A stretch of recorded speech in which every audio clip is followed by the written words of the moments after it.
Cuando decimos que los judíos no aceptan a Jesucristo o a Yeshua como el Mesías, no podemos generalizar, porque como ya vimos de pasada en la serie La historia detrás del Mesías, existieron gran cantidad de judíos que sí creyeron en Yeshua como el Mesías.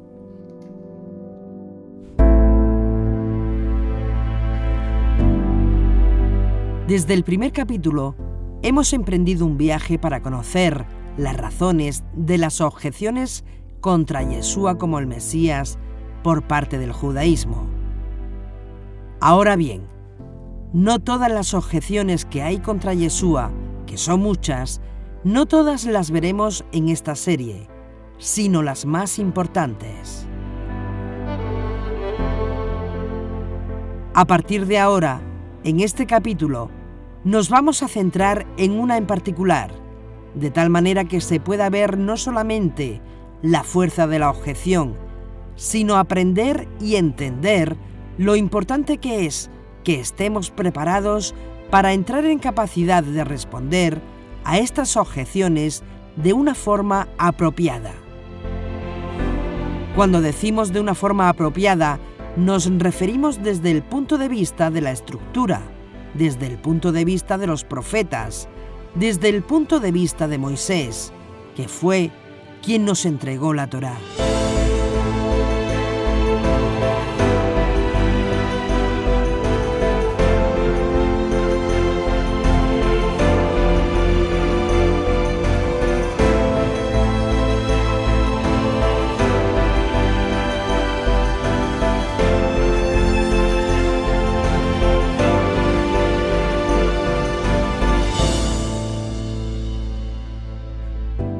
¿Por qué los judíos no aceptan a Jesucristo? Capítulo 2. La maldición de la higuera.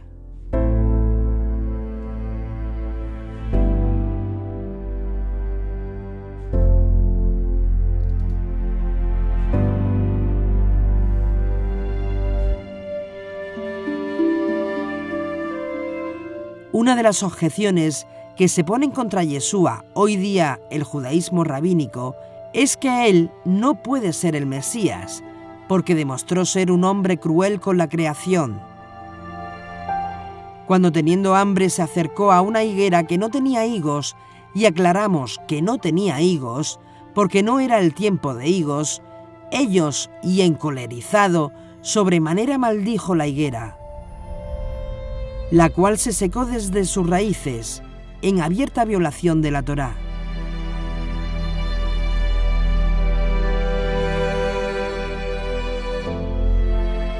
El argumento afirma no solamente que su mal acto demuestra su mal carácter, sino su pecado porque la Torá prohíbe destruir los árboles buenos. La Torá prohíbe destruir los árboles frutales.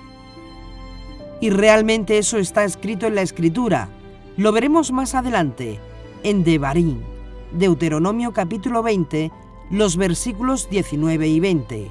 Prohíben la destrucción de los árboles frutales, de los árboles buenos.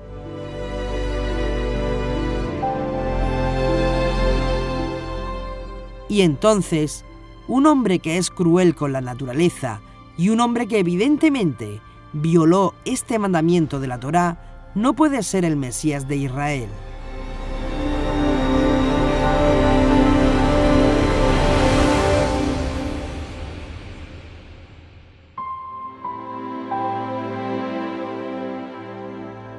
Y ese es el argumento. Así que, ¿cómo vamos a responder a este argumento?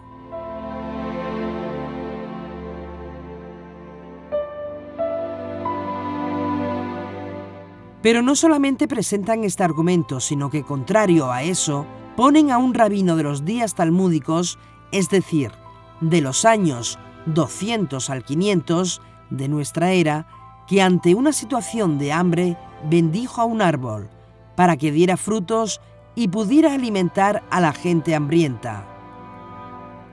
Y entonces se presenta la gran diferencia entre este rabino de la época talmúdica y Yeshua.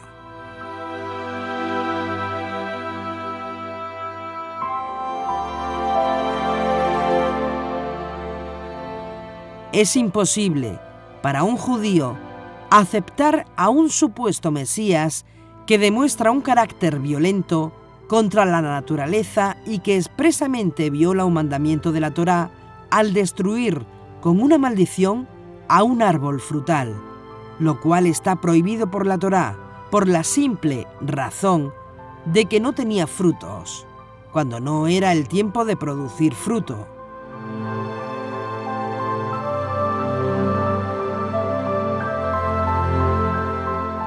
Este es básicamente el argumento que se presenta contra Yeshua respecto a la maldición de la higuera. Este argumento es una evidencia clara que nos llegan de los textos del Nuevo Testamento que no podemos negar a menos de ser necios.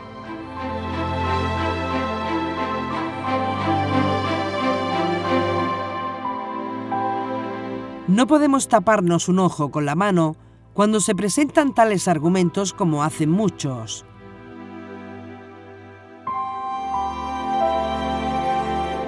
No podemos negar que Yeshua maldijo a una higuera, encolerizado gravemente, lleno de ira.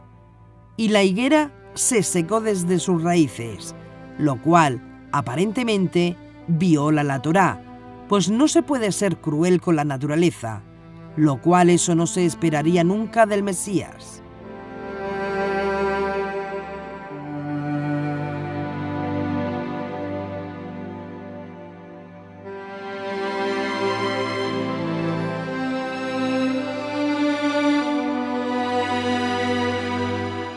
Si alguien le presenta este argumento contra Yeshua, que no se puede negar a menos de ser un necio, ¿qué le respondería?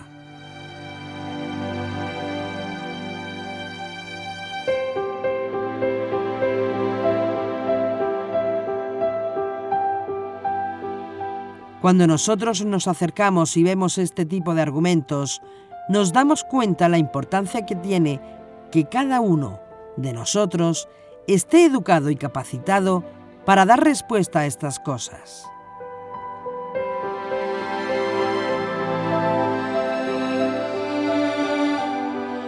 Porque la mayoría de la gente ha creído en Jesús como el Mesías por influencia familiar y cultural. En otras palabras, muchos, la gran mayoría, ha crecido en una cultura cristiana. Ya fueran creyentes o no, todo Occidente ha estado por siglos influenciados por el cristianismo, y de ahí que todos somos cristianos culturales.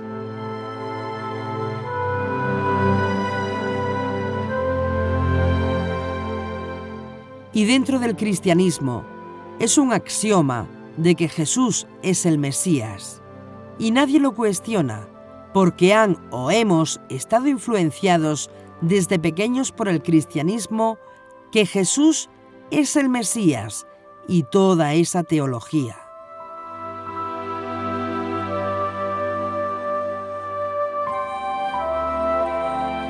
Pero hay que recordar que un judío vive en una cultura distinta, en un ambiente donde no se habla nunca de Jesús ni de Yeshua nunca, para nada, y que llegue ahora alguien a decirles que esta persona, Yeshua, es el Mesías, tienes que demostrárselo. Y demostrarlo por las Escrituras, pero la cosa no es tan fácil.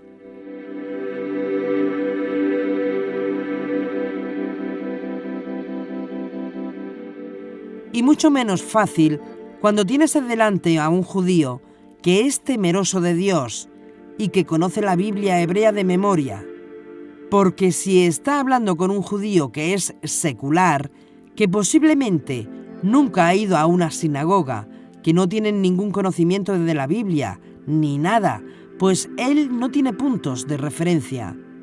Pero un judío piadoso, observante y conocedor de Torá y de judaísmo, sí tiene puntos de referencia para darse cuenta si lo que estamos diciendo tiene fundamento o no tiene fundamento. Y de ahí la importancia que tiene ver, estudiar y dar a conocer estos documentales.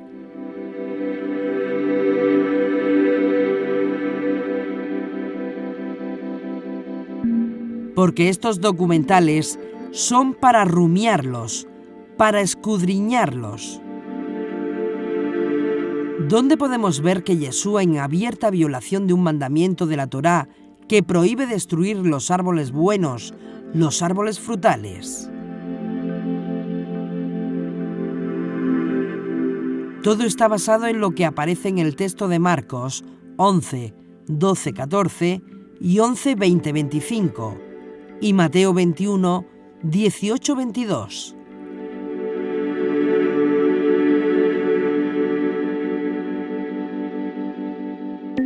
Podemos ver una historia similar en el Evangelio de Lucas como una parábola, conocida como la parábola de la higuera sin fruto, que tiene una redacción similar a Marcos y Mateo.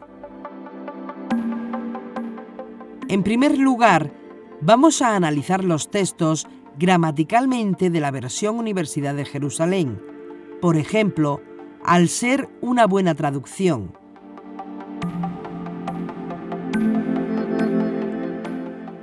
En Marcos 11:14, Yeshua maldice la higuera diciendo: «Nunca jamás coma nadie fruto de ti».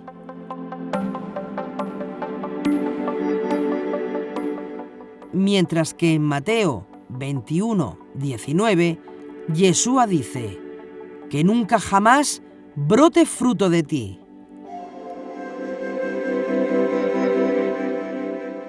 Cualquiera puede ver que ambas narrativas tienen un significado diferente, mientras que en Marcos no se condena a la higuera porque no tenga frutos. Marcos añade: «porque no era tiempo de higos». En Marcos se ve a Yeshua diciendo únicamente que nadie volverá a comer frutos de esta higuera.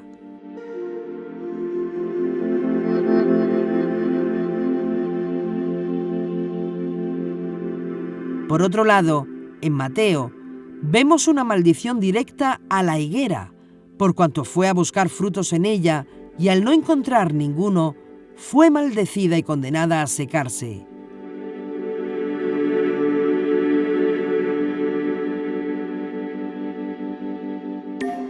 Es interesante cómo el alemán Hans Werner Bartsch expone que en Mateo 21:19 y Marcos 11:14, «nadie comerá fruto de ti» era originalmente una enseñanza escatológica y que la mala traducción de un imperfecto arameo por el optativo en Mateo fue la ocasión de que se entendiese la enseñanza como una maldición y que se le uniese con una expresión correspondiente.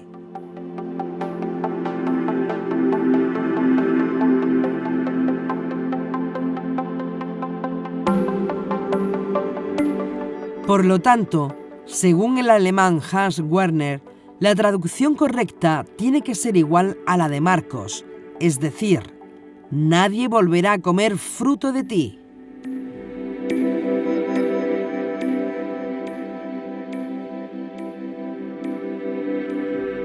Por otro lado, en Mateo la higuera se secó enseguida, mientras que en Marcos los discípulos se dan cuenta al tercer día que la higuera se había secado.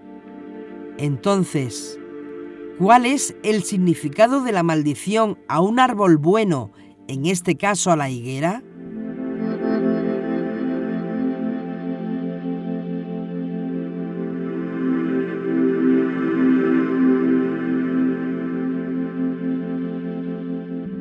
¿Son ciertas las acusaciones del judaísmo actual contra Yeshua porque maldijo a una higuera?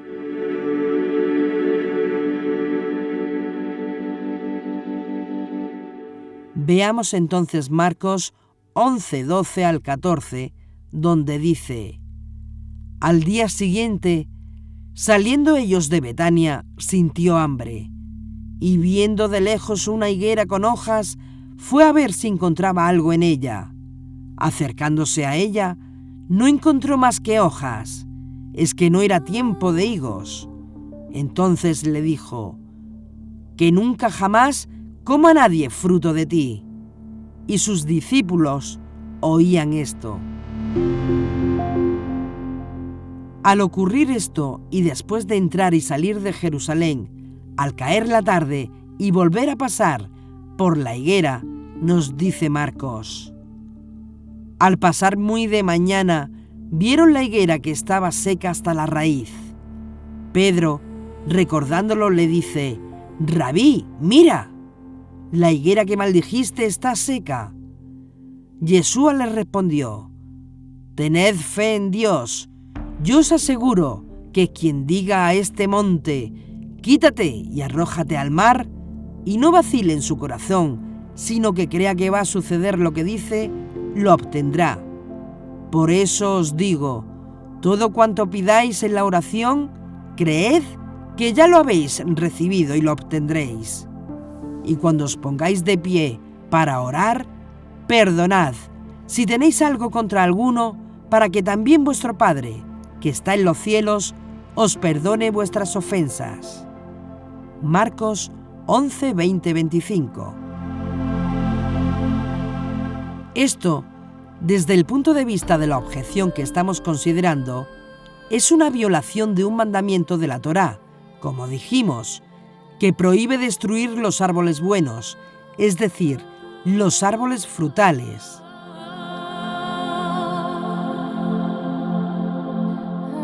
Y la referencia está en Deuteronomio, capítulo 20, 19 y 20, que dice así: si antes de conquistar una ciudad y sitiarla por mucho tiempo, no derribes sus árboles a golpes de hacha, pues necesitarás alimentarte de sus frutos. No los derribes, pues no son hombres que puedan defenderse de ti, sino solamente árboles del campo. Sin embargo, podrán derribar los árboles que no sean frutales y construir con ellos instrumentos de asedio contra la ciudad que tengas sitiada hasta que caiga bajo tu dominio.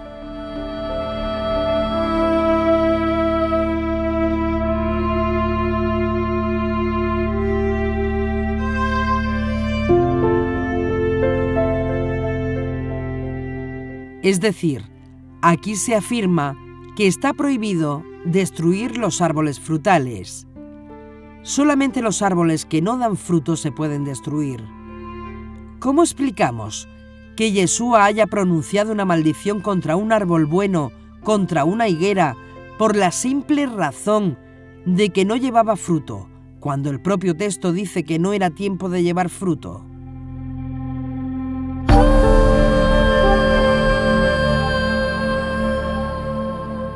Porque si todavía fuera el tiempo de que estuviera cargada de higos, pero aquí se especifica que no tenía frutos, porque no era el tiempo.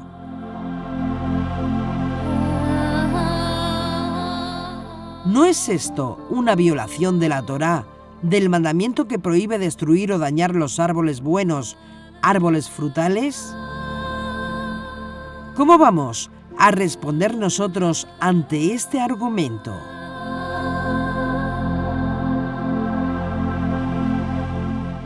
Hay varias cosas y que necesitamos decir. Primero, no hay evidencia, no hay ninguna evidencia de que tal acusación se le hiciera a Yeshua por parte de sus adversarios. En ningún momento de su vida no hay ninguna evidencia, especialmente durante el día del juicio.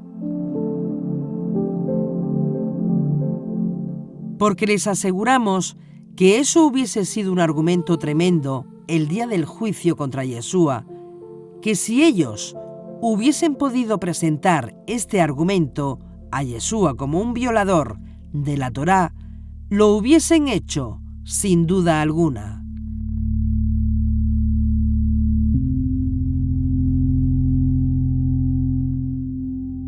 Sin embargo, no encontramos ninguna evidencia que los cargos que se le presentan a Yeshua en su proceso judicial, este haya sido un argumento. Si sus enemigos hubieran creído que esto hubiera sido una violación de la Torá, tengan por seguro que lo hubieran usado contra él, y no lo hicieron.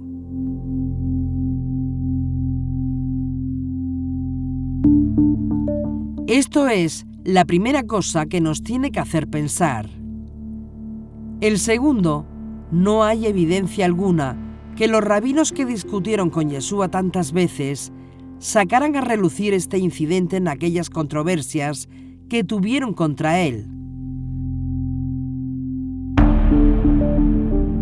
Tercero, los discípulos de Yeshua, que conocían las escrituras hebreas, no habrían escrito este incidente en sus escritos si ellos hubieran considerado que estaban en presencia de una violación de la Torá.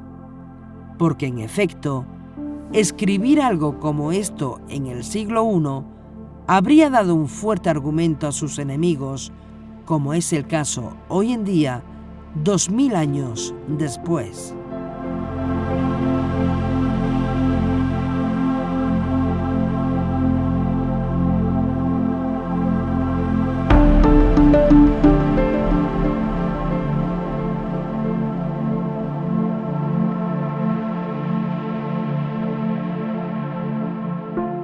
¿Cómo explicar que los propios discípulos escribieran de este incidente si ellos hubieran considerado que Yeshua estaba violando la Torá al hacer lo que hizo? En otras palabras, ¿cómo darles tales armas a sus enemigos? En efecto, Marcos y Lucas habrían callado de este hecho y al hacerlo público y escribir abiertamente sobre este incidente, revela que ellos no vieron en ese acto ninguna violación de ningún mandamiento, sino una señal profética, y el que tenga oídos para oír, oiga.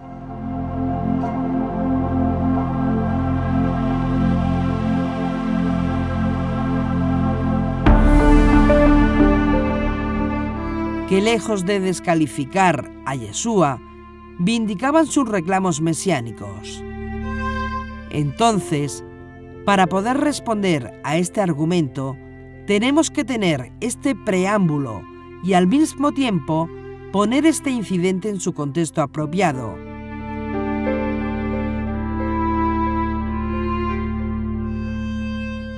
En primer lugar, tenemos que entender que este incidente tiene lugar en los días previos a la Pascua judía, Pesaj, es decir, antes de Pesaj, porque este es el contexto de Pesaj donde Yeshua muere.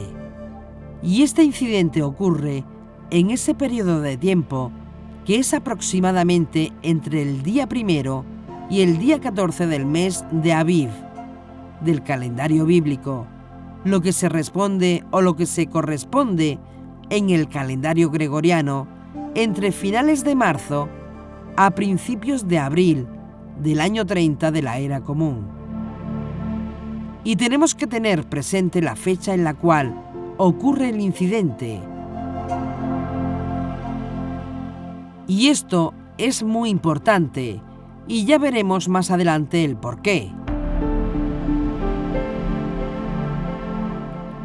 La segunda cosa que forma parte de este contexto es que por 3 años y medio, casi 4 años, públicamente y por las casas, Yeshua estuvo haciendo prédicas, enseñanzas, andando por todo Israel, demandando a todos los que se arrepintieran, que se volvieran de sus malos caminos, que hicieran teshuvá, arrepentimiento, que es lo que el término teshuvá significa, que proviene del hebreo, que guardaran los mandamientos de Hashem, que prepararan sus corazones para recibir las promesas del reino que había sido prometido a Israel.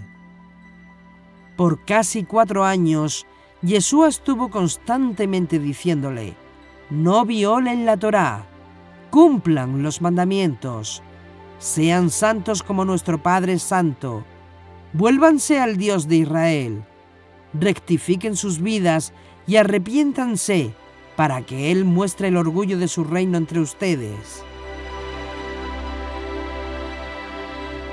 Durante todos esos años, Yeshua no hizo otra cosa que sanar a los enfermos, dar vista a los ciegos, limpiar a los leprosos, tener compasión de los pobres, multiplicar panes y peces para dar de comer a multitudes, cuidando de los niños, bendiciéndolos a cada uno, poniendo sobre los niños sus manos.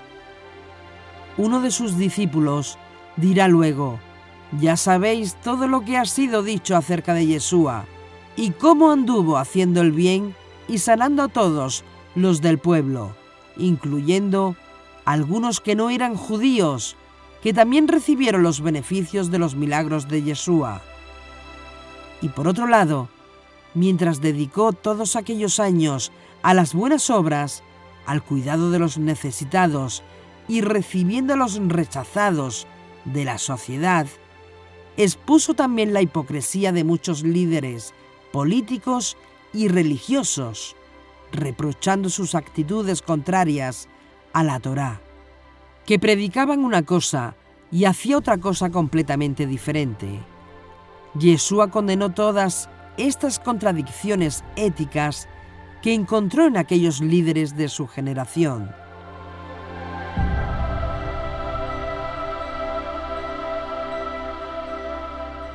Yeshua condenó el orgullo espiritual, condenó la corrupción política y étnica que ponía en riesgo el futuro de Israel. Yeshua mismo confesó delante de todo Israel: yo soy el buen pastor. El buen pastor da su vida por las ovejas. Juan 10:11.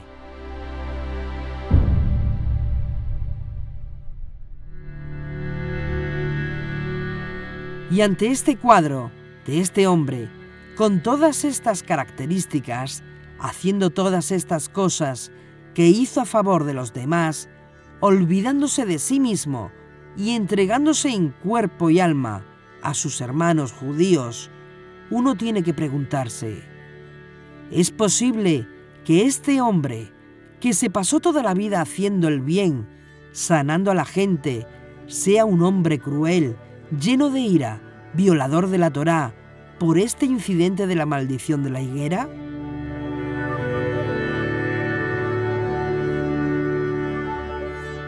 De hecho, cuando Pedro llama la atención a Yeshua de que la higuera se había secado de raíz al día siguiente, Yeshua aprovecha, y este es el punto, Yeshua aprovecha este contexto para darle una tremenda lección a los discípulos de cómo hacer milagros a favor del reino de Dios, diciéndoles: tengan profunda confianza en Dios, tengan absoluta confianza en Hashem, dándoles así una de las llaves para recibir lo que pedimos en nuestras oraciones. Todo lo que pidáis, orando, creed que lo recibiréis. Creed que ya lo tenéis y os vendrá.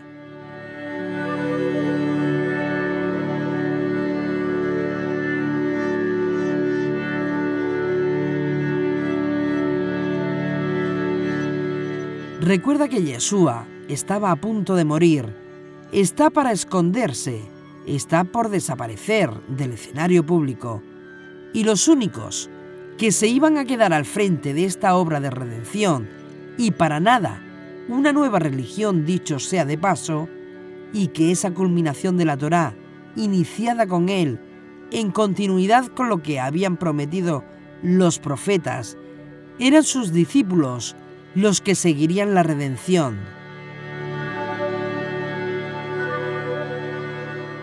¿Cómo enfrentar las nuevas condiciones que llegarían a sus vidas sin Yeshua? Pues mientras Yeshua estaba vivo, resolvía todo. Cuando ellos tenían un problema que no podían resolver, tenían al Maestro, y él resolvía cualquier asunto.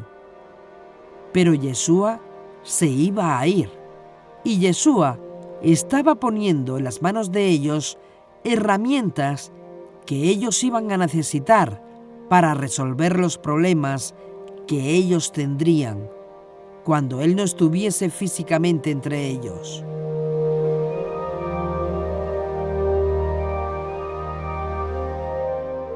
Inmediatamente revela una condición interior necesaria para recibir algo de Dios. si usted quiere recibir algo de Dios, dice Yeshua, cuando estéis orando, perdonad. Perdonad si tenéis algo contra alguno, para que también vuestro Padre, que está en los cielos, os perdone vuestras ofensas. Marcos 11:25.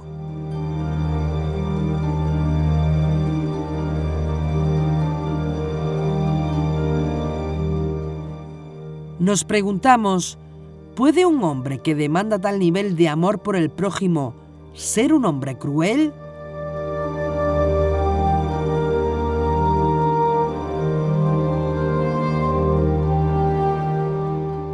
Los apóstoles creyeron que Yeshua era el Mesías. El Mesías tiene que ser una persona que no viole la Torá, sin pecado. Si sus propios discípulos preservaron de forma escrita este incidente de la higuera, que puede ser visto o que pudo haber sido visto en su época como una violación de la Torá, ¿cómo explicamos que hayan expuesto textualmente a Yeshua en un acto que hubiese descalificado, incluso ante sus propios ojos, como el Mesías de Israel?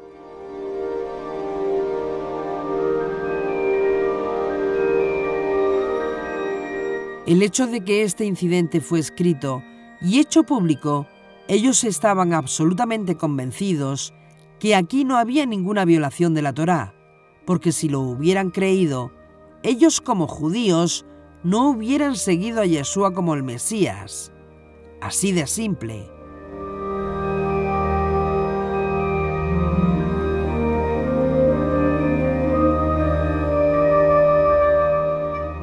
Porque un Mesías que viola la Torá, que viola los mandamientos de Dios, profesamente no puede ser el Mesías. Así de simple.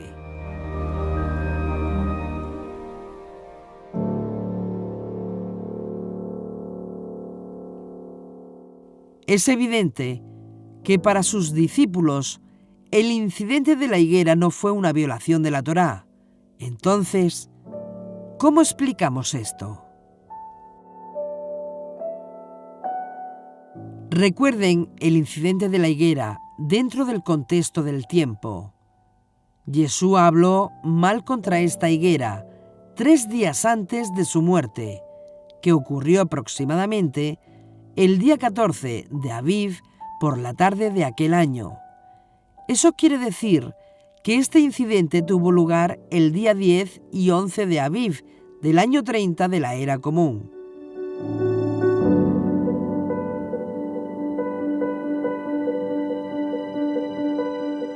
Ignorar eso es un gran problema y por lo tanto cuando estudiamos la vida y los dichos de Yeshua tenemos que tener en cuenta todo lo que tiene que ver con Israel. Usted ni nadie, incluido nosotros, no puede sacar a Yeshua de Israel. Incluyendo la geografía, incluyendo las costumbres, incluyendo todo lo que ocurrió en Israel, la escatología de Israel, etc. Tanto es así que un comentarista cristiano hace su comentario sobre esto y observemos a las conclusiones que llegan.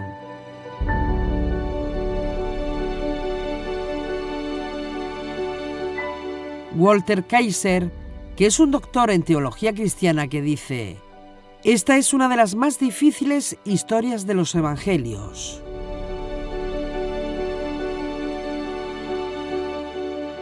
Rawlinson, que es otro comentarista cristiano que cita a Walter Wessel, dice: Rawlinson es dado creer que el incidente, que a todas luces es un milagro irracional, pega mejor con los evangelios no canónicos. Con el conocimiento que tenemos de Jesús de otras fuentes, nos encontramos francamente con algo muy difícil de procesar. Nos cuesta trabajo aceptar que Jesús usara su poder para dañar una higuera, porque no tenía higos, sabiendo de antemano que faltaba todavía 3 meses para que llegara la cosecha.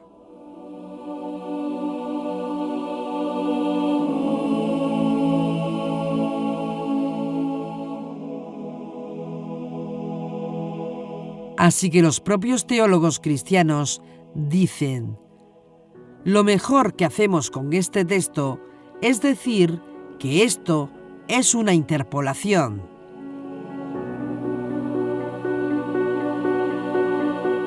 Otros afirman que es una parábola.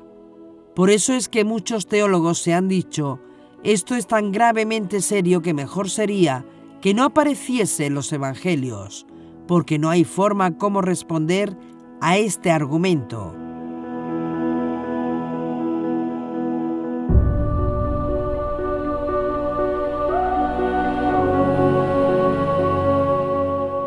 ¿Cómo decir que Jesús haya hecho eso? Eso viene de algún evangelio gnóstico, algo raro que se coló ahí. Mejor lo ignoramos para evitar el tremendo problema que tenemos aquí. Eso seguramente fue una parábola y no ocurrió en realidad. Es lo que afirman cantidad de teólogos.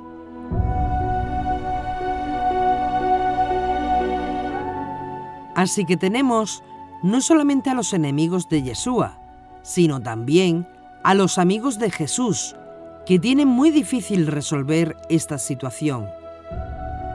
¿Cómo vamos nosotros a responder a esto?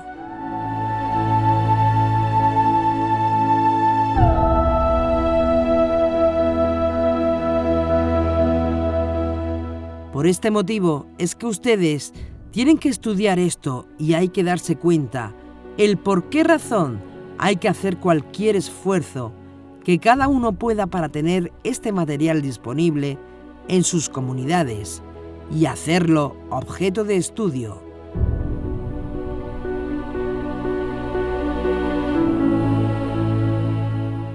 La gente tiene que saber por qué Yeshua sí califica para ser el Mesías y estar preparado para dar respuestas con mansedumbre a todos los argumentos que van contra él.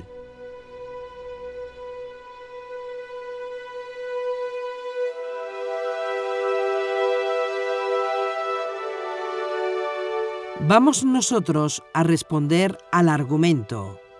Vamos a ir a la Escritura en Segunda de Reyes, capítulo 3, de ley a partir de verso 1 al verso 19.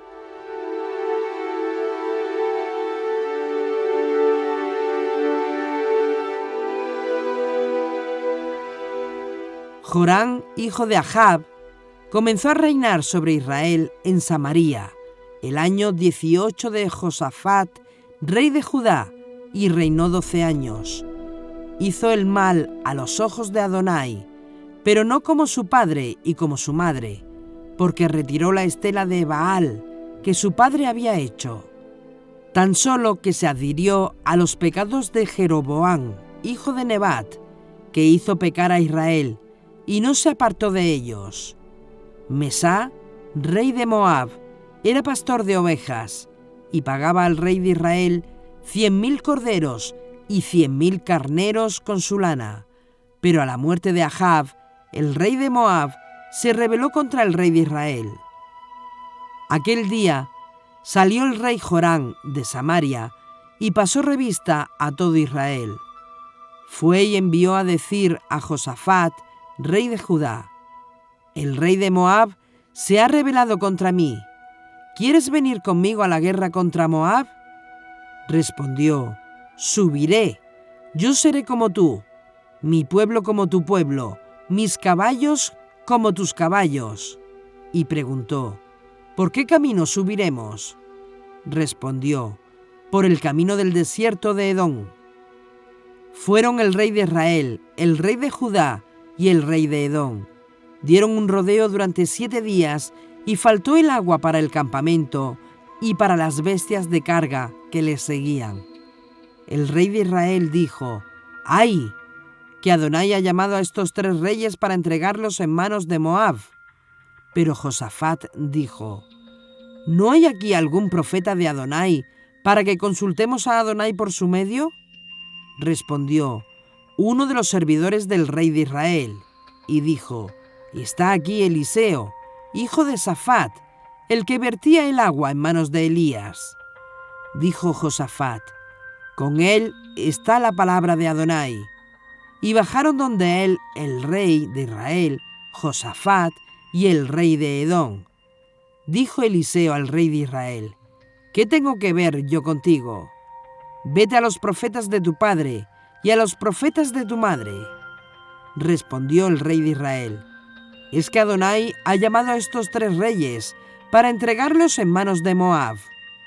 Dijo Eliseo: vive Adonai Seboat, a quien sirvo, que si no tuviera delante a Josafat, rey de Judá, no te atendería ni te miraría. Traedme, pues, un tañedor. Y sucedió que, mientras tocaba el tañedor, vino sobre él la mano de Adonai, y dijo: así dice Adonai, haced en este valle zanjas y más zanjas. Porque así dice Adonai: no veréis viento y no veréis lluvia, pero este valle se llenará de agua, y beberéis vosotros, y vuestros campamentos, y vuestros ganados. Y aún es poco esto a los ojos de Adonai, pues entregaré a Moab en vuestras manos, y heriréis a toda ciudad fuerte. Y presten mucha atención ahora. Seguimos. Talaréis todo árbol bueno, cegaréis todas las fuentes, y devastaréis todos los campos fértiles cubriéndolos de piedra. ¿Oyeron bien esto o lo vieron bien? Dice la Torá. Talaréis todo árbol bueno.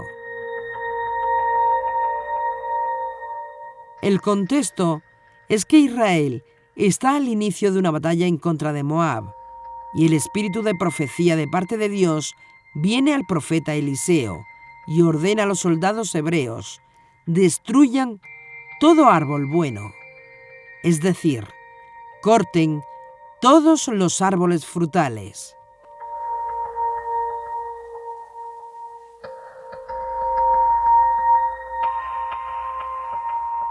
Es decir, en esta sección nos encontramos con un profeta que ordena al ejército de Israel, en medio de una batalla, cortar los árboles frutales.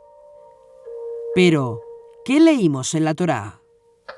Si antes de conquistar una ciudad y sitiarla por mucho tiempo, no derribes sus árboles a golpes de hacha, pues necesitarás alimentarte de sus frutos. No los derribes, pues no son hombres que puedan defenderse de ti, sino solamente árboles del campo. Sin embargo, podrán derribar los árboles que no sean frutales y construir con ellos instrumentos de asedio contra la ciudad que tengas sitiada hasta que caiga bajo tu dominio. Deuteronomio, capítulo 20, 19 y 20.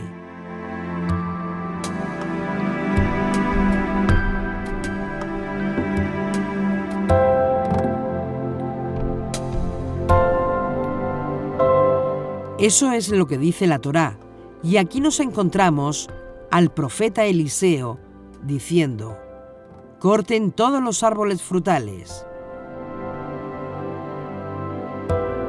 La pregunta es: ¿no es esto también una violación de la Torá?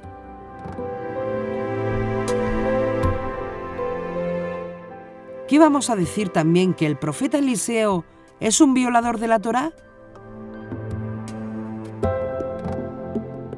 ¿Cómo responde el judaísmo al hecho de que el profeta Eliseo ordena destruir todos los árboles frutales en expresa violación de la Torá, que dice que ni aun en caso de guerra se pueden destruir los árboles frutales?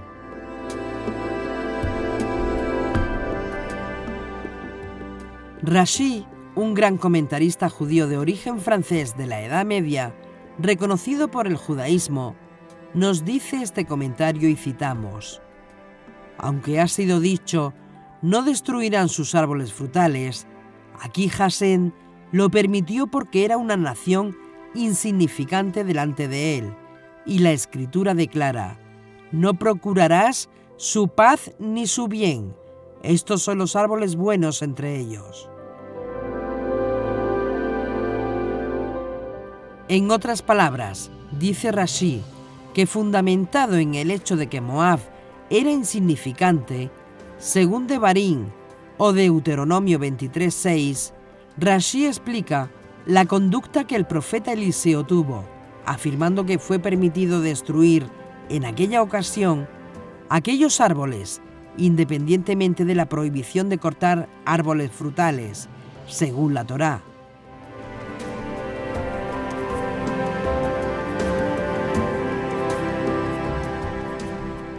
La respuesta del judaísmo tradicional es Horaat Sha'at.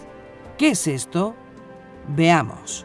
Maimónides, Hilshot Yesodei Torah 9.5 explica el incidente afirmando que en ciertas circunstancias, cuando es necesario dar una lección por el bien del pueblo que se ha apartado de la Torá, un profeta o juez puede prescindir temporalmente de un mandamiento de la Torá, con la mira de demostrar al pueblo el camino correcto al servicio divino, excepto la idolatría, el asesinato y la inmoralidad sexual.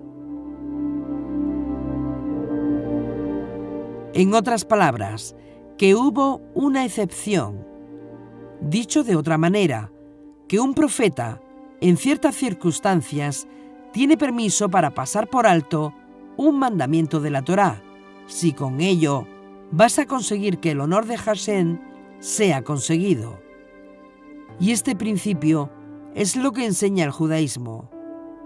Si no, miremos a Elías en el Monte Carmelo. Tenemos que tener muy claro que está prohibido por la Torá hacer sacrificios fuera del templo de Jerusalén.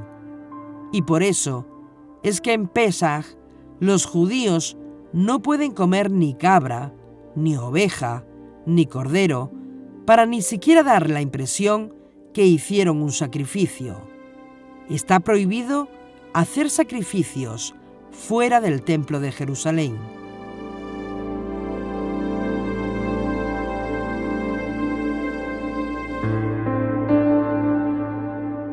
El profeta Elías, en el Monte Carmelo, junto a todos los profetas de Baal, les dijo: hagan ustedes sacrificios a sus dioses, a ver si les responden.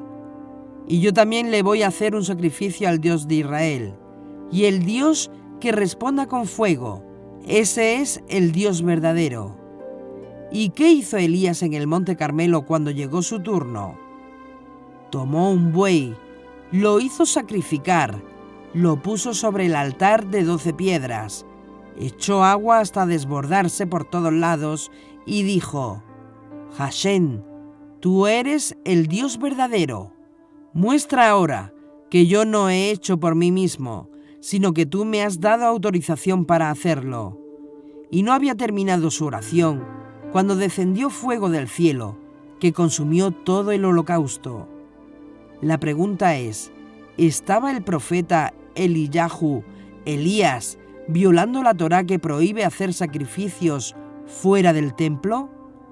¿Cuál es la respuesta que da el judaísmo a esto? La respuesta que da el judaísmo a esto es: en ciertas condiciones, un profeta puede pasar por alto un mandamiento de la Torá, con la mira de restaurar la confianza en Dios de su pueblo. Y esta es la respuesta.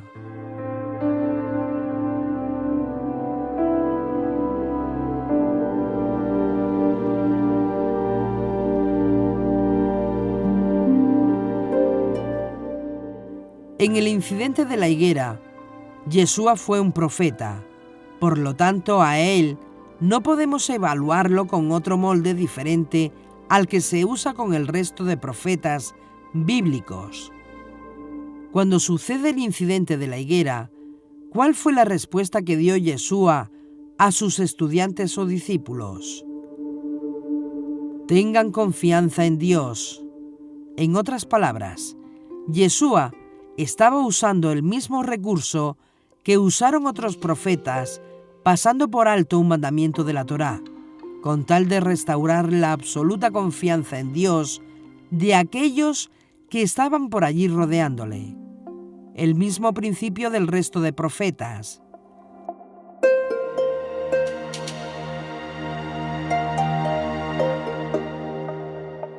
Pero sin embargo, con Yeshua, ni siquiera la misma cosa. ¿Por qué? Porque ese árbol no era un árbol frutal bueno. Así que ni siquiera eso hizo Yeshua. Él no destruyó ningún árbol bueno. Y algunos podrán preguntarse, ¿pero cómo va a ser eso si era una higuera? Pero insistimos, escuchen lo que dice el texto. Dice que fue 3 días antes de Pesaj, la Pascua judía. Dice que estaba llena de hojas y que Yeshua fue a ver si había algún tipo de fruto en él. Y no lo halló sino solamente hojas, y entonces lo maldijo.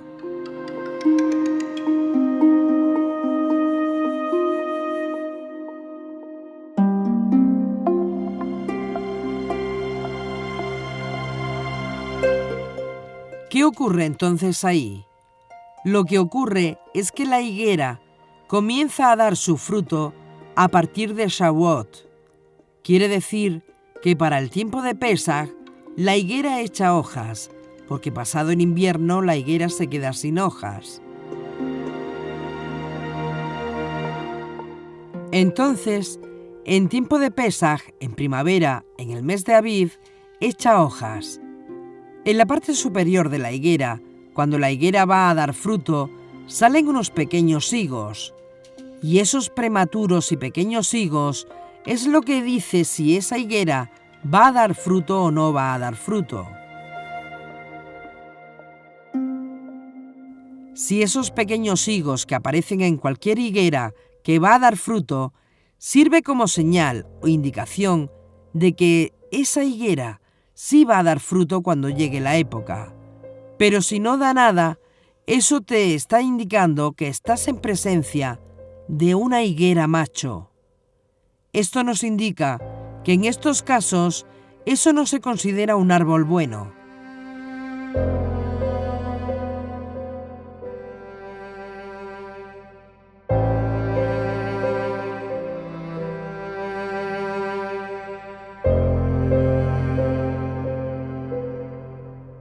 Así que Yeshua ni siquiera atentó contra un árbol bueno, sino un árbol, una higuera, que no iba a dar fruto de ninguna manera, y que dentro del contexto judío de aquella época no se consideraba ya más un árbol frutal y lo cortaban. Entonces, cuando se pone todo esto en su contexto apropiado, la pregunta es, ¿violó Yeshua algún mandamiento de la Torá? No.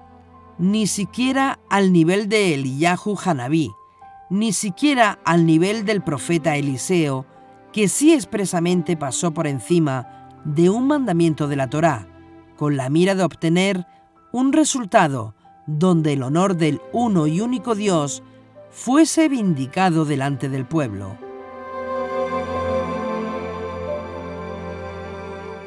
Y con el caso de Yeshua, pues como profeta tenía el mismo derecho y la misma autoridad para pasar por alto, ni siquiera ahí violó o pasó por alto un mandamiento de la Torá.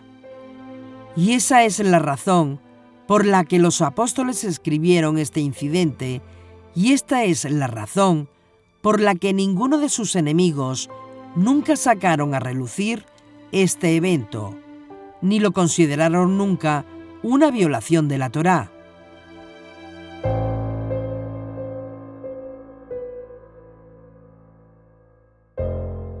Nosotros ahora, 2000 años después, ignorar todos estos elementos que fueron tan evidentes en el judaísmo del Segundo Templo, en aquella época, es una grave pérdida.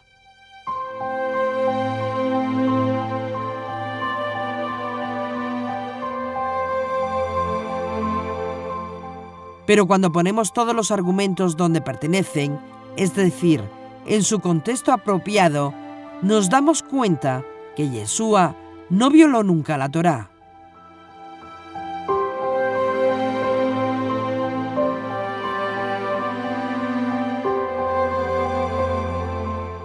¿Califica Yeshua para ser el Mesías?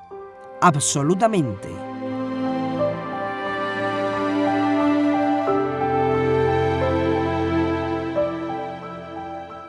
Por ese motivo debemos darnos cuenta de estudiar a Yeshua dentro del contexto hebraico del judaísmo del Segundo Templo, al cual pertenece.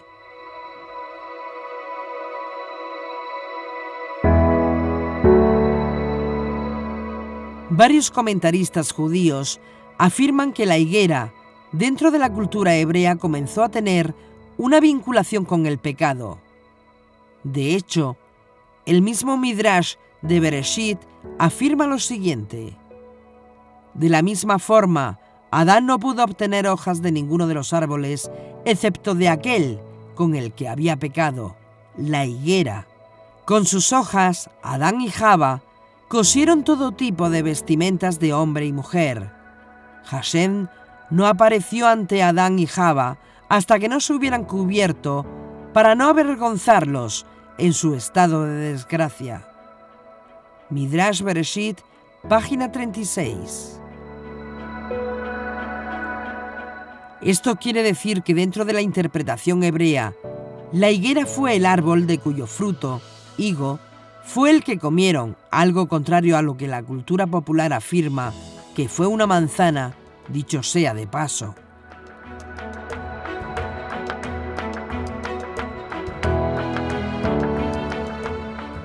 Para los sabios judíos, el higo entonces tenía una vinculación con el pecado y las hojas de higuera una relación con el intento humano de autocorregirse o autojustificarse. Es decir, debido a la caída humana, las hojas de higuera vienen a simbolizar una religión falsa.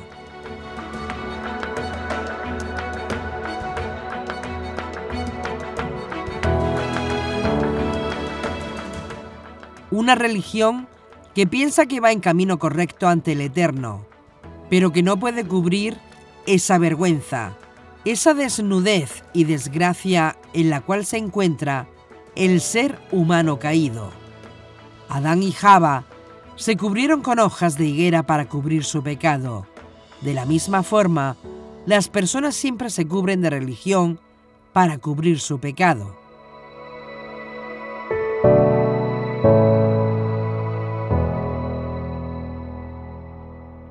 Debido a que las hojas de higuera no podían cubrir el pecado de Adán y Java, el Eterno les provee el sacrificio de un animal, probablemente un cordero, para que puedan ser cubiertos con las pieles de éste para expiar sus culpas y sus pecados.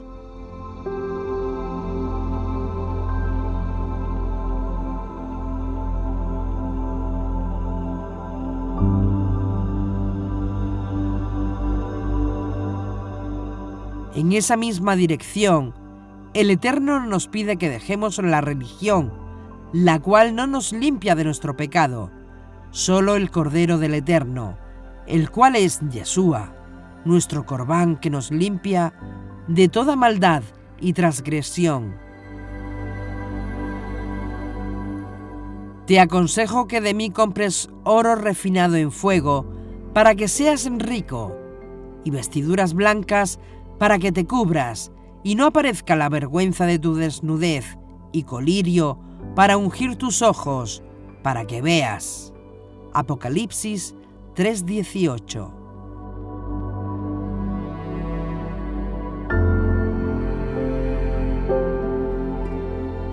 Es decir, solo con el Mesías podemos estar limpios.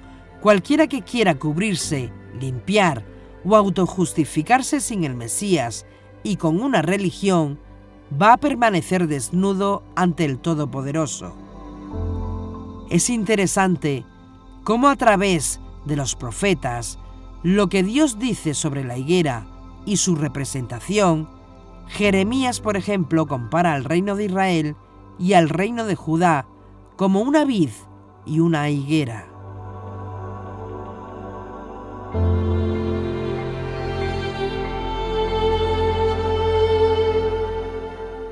¿Por qué apóstata este pueblo? ¿Es Jerusalén apóstata perpetua? Se aferran al engaño, rehúsan volver. ¿Cómo podéis decir, somos sabios, la ley de Yuhei Bajei está con nosotros? Cuando la pluma engañosa del escriba la ha convertido en mentira. Los sabios están avergonzados, turbados y atrapados. Rechazaron con desprecio la palabra de Yuhei Bajei. ¿Qué sabiduría, pues, podrá haber en ellos? Por tanto, daré a otros sus mujeres y sus campos a los conquistadores. Porque desde el pequeño hasta el grande, todos ellos son dados a ganancias deshonestas. Desde el profeta hasta el sacerdote, todos ellos practican el engaño.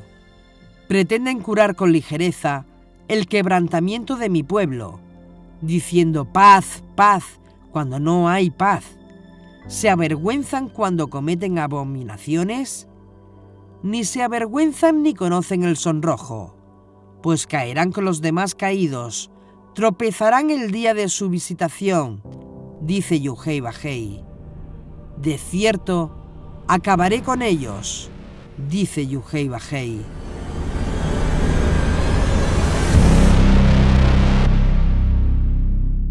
No habrá racimos en la vid, ni higos en la higuera. Hasta las hojas se habrán marchitado, y lo que les di pasará de ellos. Jeremías 8:5-13.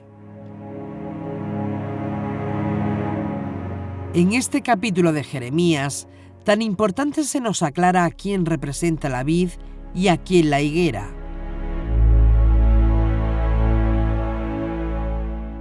La vid simboliza el liderazgo de la casa de Israel, Efraín, mientras que la higuera simboliza el liderazgo de la casa de Judá.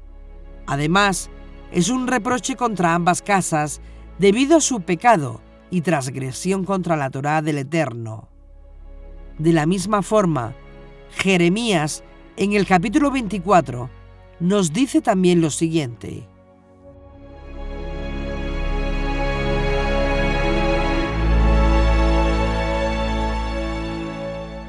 Yuhei Bajei me mostró 2 cestas de higos puestas delante de la casa de Yuhei Bajei. Después que Nabucodonosor, rey de Babilonia, hubo deportado a Jeconías ben Joacín, rey de Judá, y a los príncipes de Judá, con los artesanos y los herreros, desde Jerusalén, y los hubo llevado a Babilonia. Una cesta tenía higos muy buenos, como brevas, y la otra cesta tenía higos tan malos que de malos no se podían comer. Y Yuhei Bajei me dijo: ¿Qué ves, Jeremías? Y respondí: higos, higos buenos, muy buenos, y otros malos, muy malos, que de tan malos no pueden comerse. Y vino a mi palabra de Yuhei Bajei diciendo: Así dice Yuhei Bajei, Dios de Israel: como a estos higos buenos, así consideraré para bien a los exiliados de Judá, a quienes envié desde este lugar a la tierra de los caldeos. Pues pondré mis ojos sobre ellos para bien, y los haré volver a esta tierra, y los edificaré, y no los derribaré, y los plantaré, y no los arrancaré. Les daré un corazón para que me conozcan, y sepan que soy yo, Yuhei Bajei, y ellos serán mi pueblo, y yo seré su Dios, porque se volverán a mí de todo corazón. Pero como los higos malos, que de tan malos no pueden comerse, así son aquellos de quienes dice Yuhei Bajei: así entregaré a Sedequías, rey de Judá, y a sus príncipes y al resto de Jerusalén, los que hayan quedado en esta tierra, y los que habitan en la tierra de Egipto, los convertiré en espanto, en mal para todos los reinos de la tierra, oprobio y mal ejemplo, insulto y maldición en todos los lugares a donde los arrojaré. Y enviaré contra ellos la espada, el hambre y la pestilencia, hasta que sean exterminados de la tierra que les di a ellos y a sus padres. Jeremías 24, 1-10.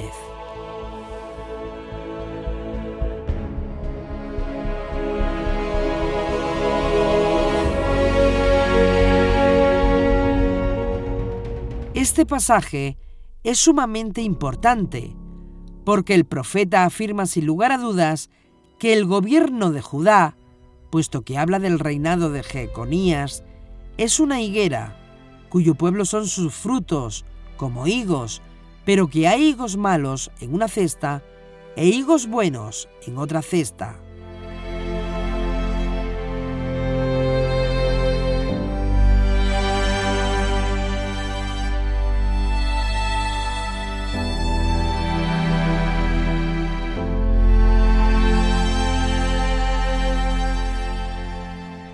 De los higos buenos son los que volverán de la cautividad de Babilonia.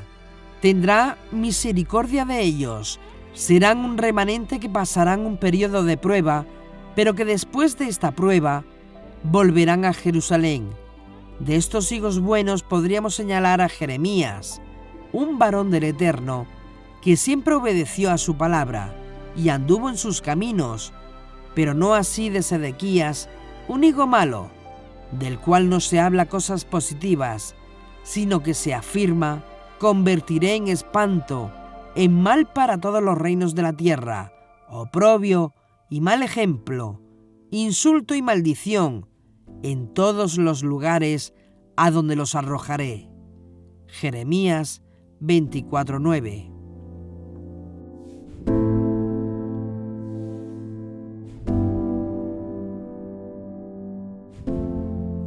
De la misma manera, Yeshua habla sobre la higuera en dos parábolas importantes. La primera la encontramos en Lucas 13:6 al 9, donde dice: y propuso esta parábola. Uno tenía una higuera plantada en su viñedo, y fue a buscar fruto en ella, y no lo halló. Y dijo al viñador: mira, hace 3 años que busco fruto en esta higuera y no la hallo. Córtala. ¿Para qué inutiliza también la tierra? Él entonces, respondiendo, le dice: Señor, déjala aún este año, hasta que cabe a su alrededor y le eche abono, y si da fruto en lo futuro, y si no, la cortarás. Lo interesante de esta parábola es que habla de un hombre que tenía un viñedo, es decir, un plantío de muchas vides, árboles de uvas, pero dentro de este plantío había una higuera. Esta higuera sola no puede ser Israel, puesto que si leemos Isaías capítulo 5, veremos que habla de que Israel es la viña y el Mesías, según palabras de Yeshua, es la vid verdadera. Juan 15. Lo que implica que la higuera es un árbol o un grupo aparte dentro del viñedo, dentro de Israel, del cual dice Yeshua que no halló ningún fruto, pero de la cual se le da un año más de espera ante la expectativa si es que da fruto. Lo que podemos interpretar de esta primera parábola es que la higuera, en efecto, simboliza el liderazgo de Judá, que gobernaba en Jerusalén, Judea en aquel entonces, pero que Yeshua fue a ver si daba fruto bueno.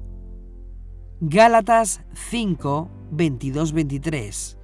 Es decir, arrepentimiento y una vida correcta delante del Eterno y un reconocimiento de que Yeshua es el Mesías que había llegado, pero lamentablemente no encontró ningún fruto en esta higuera.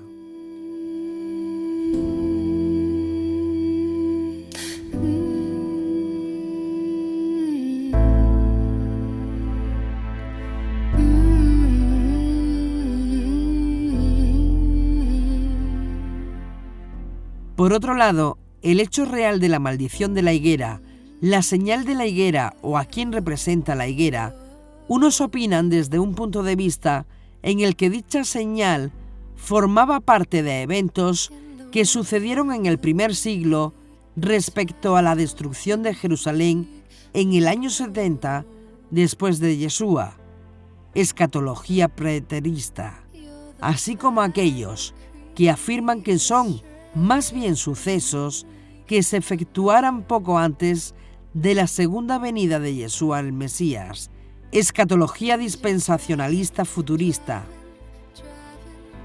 Si recordamos las preguntas de los discípulos a Yeshua, cuando le dice, y le preguntaron diciendo, Maestro, ¿cuándo pues serán estas cosas?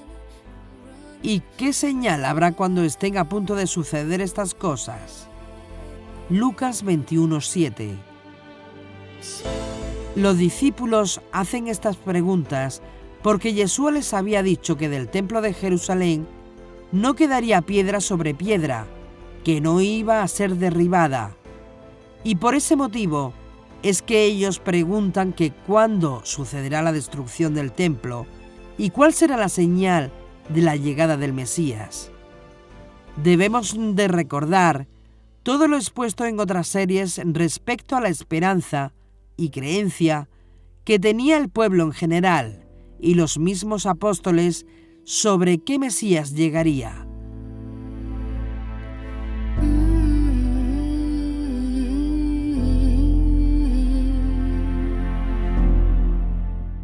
Al tener todo esto presente y cada cosa en su lugar, tenemos que estudiar escudriñando cada párrafo de Mateo 24, de Marcos 13 y de Lucas 21, así como el deshacernos de los versículos de cada capítulo, puesto que debido a que en el texto original de donde fue escrito cada evangelio no había una división de versos. Esto último lo tendríamos que hacer para segmentar de manera más precisa a qué se refiere a la destrucción del templo y a qué se refiere Yeshua sobre las señales antes de su segunda venida. Todo esto nos ayudará para determinar en el tiempo y en el espacio profético cada uno de los cumplimientos en la historia de lo que nos habla Yeshua.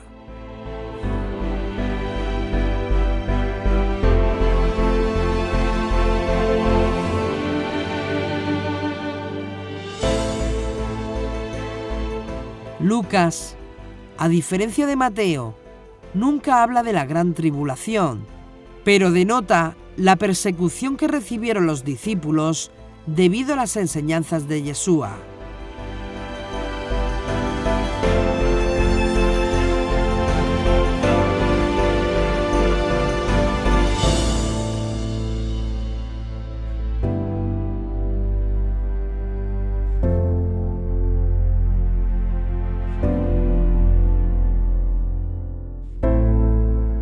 Cuando la destrucción de Jerusalén había llegado por parte de Roma, comenta el historiador Eusebio de Cesarea, fue cuando los creyentes en Yeshua huyeron a las montañas, a Pella, para refugiarse del gran asedio. El Talmud, por su parte, se nos dice que los Nozorín, es decir, los nazarenos, fueron expulsados de las sinagogas por considerarles herejes y por no haber apoyado la guerra de los celotes contra el yugo romano. De allí lo que dijo Yeshua: os perseguirán entregándoos a las sinagogas y cárceles. Lucas 21:12.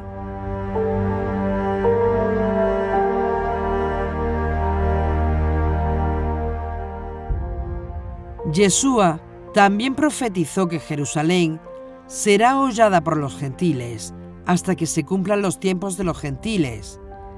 Es evidente que el tiempo de los gentiles aún no concluye y por ende Jerusalén sigue siendo hollada por los gentiles. Actualmente la ciudad de Jerusalén depende en muchos factores de los gentiles, no por israelitas, sino por judíos y por muchos judíos conversos, jázaros, así como musulmanes y católicos. En cuanto a las señales antes del fin, daremos algunas claves que culminaremos en el próximo capítulo.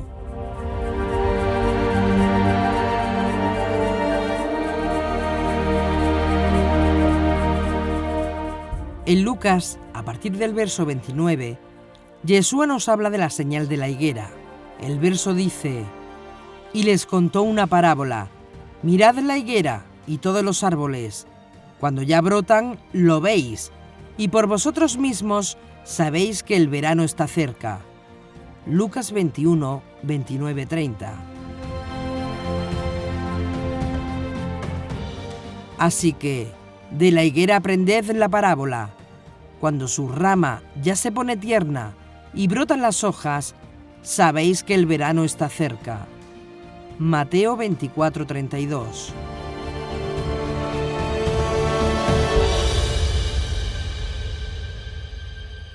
Esta señal es una de las más mal interpretadas de todas. No me verán más hasta que digan, bendito el que viene en el nombre de Hashem. Mateo 23:39. Yeshua les dijo, mirad la higuera y todos los árboles, cuando ya echan brotes, al verlos, sabéis que el verano está ya cerca.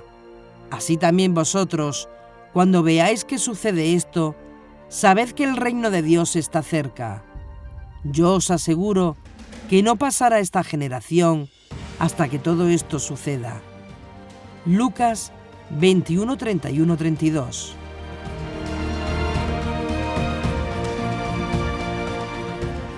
Todo parece indicar, según algunos exegetas, que el verso 31 es indicativo de las señales del regreso de Yeshua, mientras el verso 32 se refiere a la generación que vio todo lo relacionado con la destrucción de Jerusalén. Otros, a diferencia, afirman que el verso 32 se refiere a nuestra generación, que no pasará sin antes haber visto la señal de la higuera, que ocurrió en 1948, y que por ende estamos casi al final de la generación.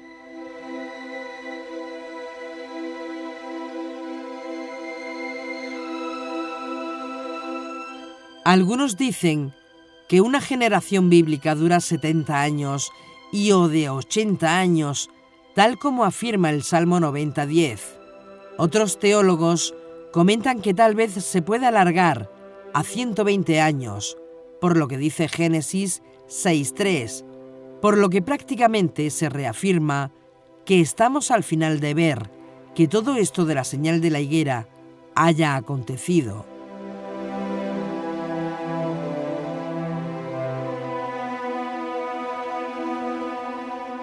Nuestra postura es que la generación a la que se refiere Yeshua es la de su época, que vio la destrucción de Jerusalén y la del templo, debido a que aún faltan otras señales por cumplirse. Lo importante de la señal de la higuera es que no debemos por qué apoyarla, ni seguirla, ni mucho menos colgarnos de ella como si no hubiese un mañana. Yeshua es muy claro al decirnos que solo observemos la señal y ver que brotaron sus hojas. Nunca dijo que se coma de ella. Nunca jamás dará fruto. Yeshua nunca les dijo a sus discípulos que apoyaran la guerra de los celotes contra Roma, y nunca les dijo que siguieran la alianza corrupta de los saduceos con Roma. Lo que dijo es que solo lo siguiéramos a Él, para encontrarnos con el Padre.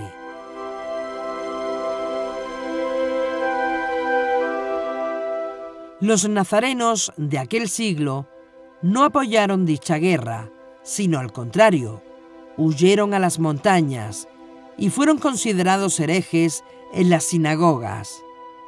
Los seguidores de Yeshua, los nazarenos, nunca apoyaron a la higuera ni sus alianzas y pugnas políticas.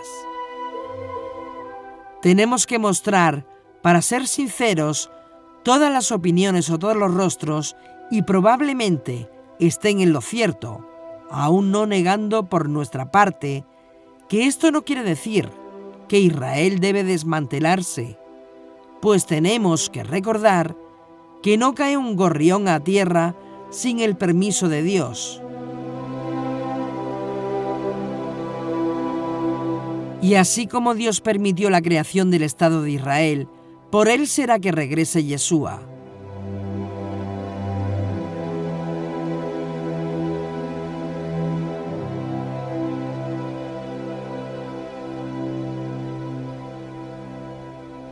Dicho esto, muchos piensan que la higuera es Israel y que el Estado de Israel es el verdadero Israel, siendo que los judíos y gentiles que sí creen en Yeshua y guardan los mandamientos de Dios son el verdadero Israel.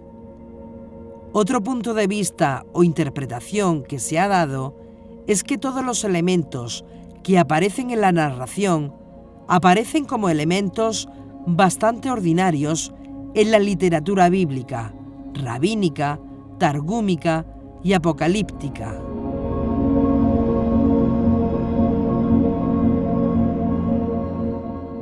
Es en este ambiente y bajo el contexto de la escena donde se ha de buscar y ubicar el núcleo histórico y los valores didácticos que lo expresan. Es decir, en la literatura judía, el árbol del conocimiento del bien y del mal, en otras palabras, el árbol de la bendición y la maldición, era un árbol de higuera.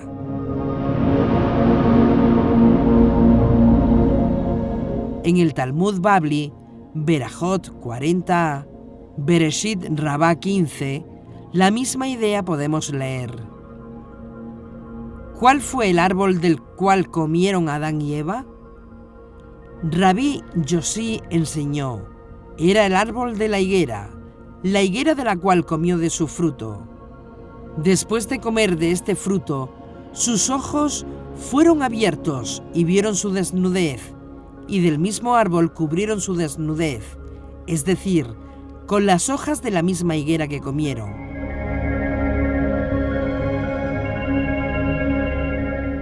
Cabe pensar, según esta interpretación, que los elementos textuales, un árbol de higuera, sin fruto, solamente con hojas, más las palabras de Yeshua, nunca jamás coma nadie fruto de ti, que fue, según los evangelios, después de su entrada triunfal y próximo a su martirio, es inevitable pensar, según las analogías de expresiones, que la primera historia del hombre, cuando comieron del árbol del conocimiento del bien y del mal, de la bendición y la maldición, y tapar su desnudez con las hojas del árbol, con Yeshua cuando dijo, nunca jamás coma nadie fruto de ti, parece una alusión al árbol del bien y del mal, o de la bendición y la maldición, anunciando Yeshua el fin del pecado a través de su muerte y resurrección, es decir, que la condenación del hombre sea cancelada,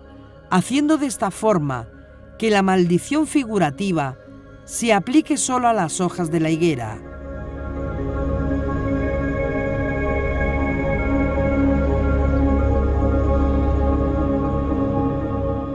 De todas formas, el tema de la higuera asociado a la segunda venida de Yeshua es tan extenso y con tantas variantes que lo abordaremos en otra serie. Cuando analizamos cada una de las objeciones que hacen contra Yeshua, veremos cómo cada una puede ser respondida de forma honesta, transparente y apropiada.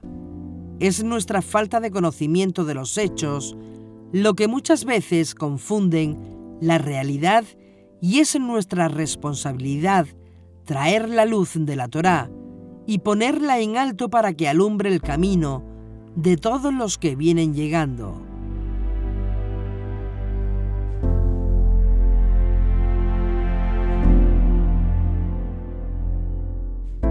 ¿Hay alguna profecía del restablecimiento del Estado de Israel? Sí, la hay. Y la profecía es muy clara. 10 hombres cogerán el manto a un judío.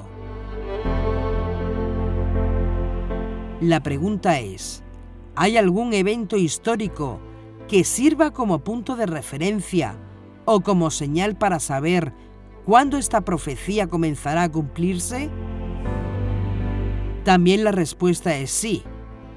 La resurrección del Estado de Israel y el regreso del pueblo judío a la tierra que Dios prometió a sus padres no es simplemente un evento de tremenda importancia histórica y geopolítica, sino que es sobre todo un evento de trascendental importancia profética.